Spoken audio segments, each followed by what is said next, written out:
So my name is Brian Eustace. I work as the Strategic Operations Officer for Partners in Health.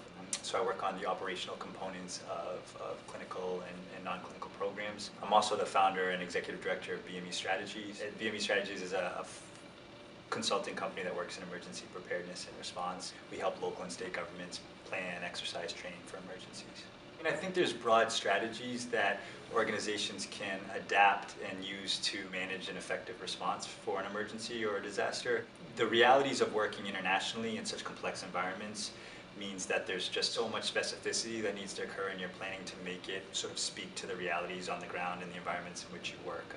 I think really thinking through those thoughtfully and sort of exercising and training specific to the environment in which you're working in is just essential to having an effective response. The crisis communication plan is really about both communicating internally and externally. Internally to your own staff around risk and the types of response procedures and protocols that you need to put in place to make people within your organization safe and within your community safe. Externally to your partners to make sure that you're able to effectively communicate your activity outwardly to your partners and to your emergency stakeholders so that you can do a combined or organized response.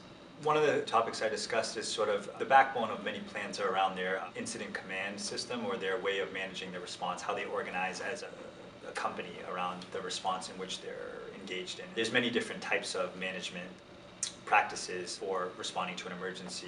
Incident command system is one that you see in the United States frequently, that sort of there's a whole host of trainings and in-person and online trainings that revolve around teaching people for using the incident command system effectively to managing a response. I think that it's really important to think about how policies and procedures, particularly around emergency preparedness, are communicated broadly to your staff in a really open and transparent way. I think that, people's safety is of utmost importance, and I think if policies and procedures are not fully disclosed or people are unaware, it only hurts your response. And often, in times of emergency crisis, there can be scarcity of resources and supplies, and to make sure that those are handled equitably and make sure that the way in which they're distributed is, and sort of Ben spoke about this, the way in which resources are distributed equitably is just essential. Otherwise, you can have an incredibly difficult situation.